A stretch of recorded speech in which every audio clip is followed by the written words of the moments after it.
Long ago, in a land where winters whispered through the trees like forgotten lullabies, a queen sat by her window, sewing as snowflakes kissed the ledge.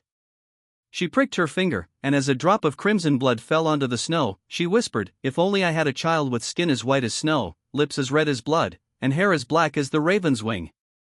As if the wind heard her prayer, she soon gave birth to a daughter who was everything she wished for Snow White. But happiness in fairy tales is often fleeting. The queen passed away not long after Snow White's birth, and the king, blinded by grief, remarried.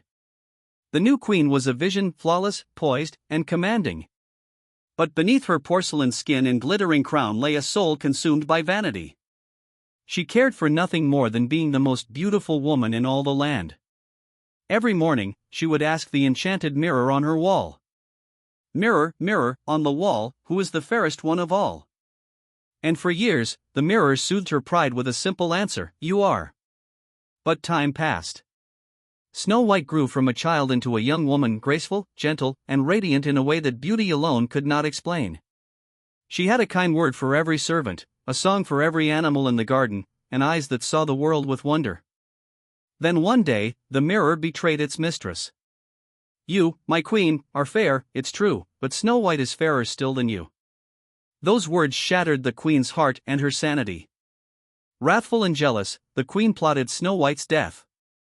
She summoned the royal huntsman and, with ice in her voice, ordered him to take the girl deep into the forest and return with her heart as proof. The next morning, Snow White was led into the woods, unaware of the fate intended for her. But the huntsman's heart faltered. When the moment came, he dropped his dagger, fell to his knees, and begged her forgiveness. "I cannot harm someone so pure. Run, my lady. Run far and never return." With a pounding heart and tears streaming down her face, Snow White fled into the forest. Thorns tore at her dress, and shadows whispered danger. But nature, in its quiet way, guided her. Birds led her path, squirrels offered berries, and deer watched her with soft, knowing eyes. After hours of wandering, she stumbled upon a small cottage nestled in a hollow.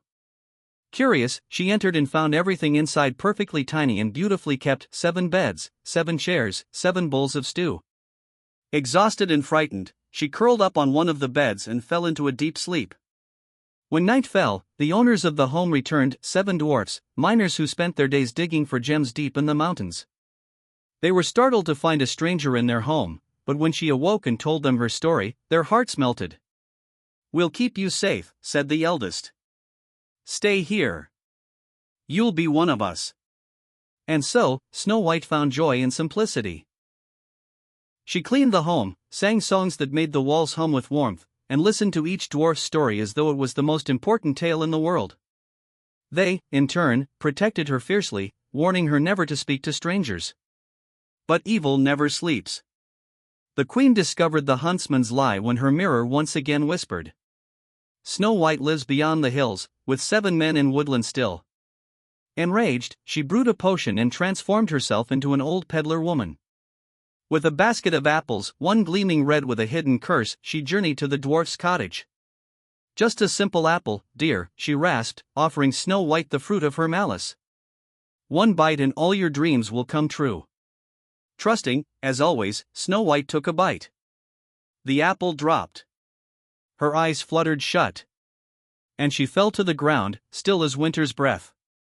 The dwarfs returned too late. They wept beside her, unable to bury what looked like a sleeping angel. Instead, they built her a glass coffin and laid her in a clearing, so the world would remember what goodness looked like. Days turned to seasons. Word of the girl in the glass coffin spread across the kingdoms.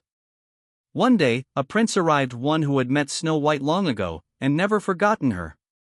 He saw her lying there, untouched by time, and felt his heart break. "I loved her before I knew her name," he whispered, brushing a kiss across her lips, not to awaken her, but to say goodbye. But magic, real magic, responds to love. Snow White stirred. Her breath returned. Her eyes opened. And she smiled. The dwarfs cried with joy. The prince knelt, speechless. Snow White, once hunted, had been returned by the power of love, not grand, sweeping romance, but something quieter, deeper, true. Together, Snow White and the prince returned to the castle. The wicked queen, seeing her alive, shattered the mirror in rage. She fled, powerless and forgotten, while Snow White ascended not just to a throne, but to the hearts of her people. She ruled with compassion, strength, and kindness. The dwarfs lived in the palace, not as servants, but as friends and counselors. And Snow White, once cast aside for being beautiful, showed the world that the fairest of all is not the one who shines the brightest, but the one who brings light to others. Moral of the story: true beauty lies not in appearance, but in the strength of the heart. Jealousy withers the soul, but love, especially the quiet, enduring kind, can awaken even the most broken parts of us.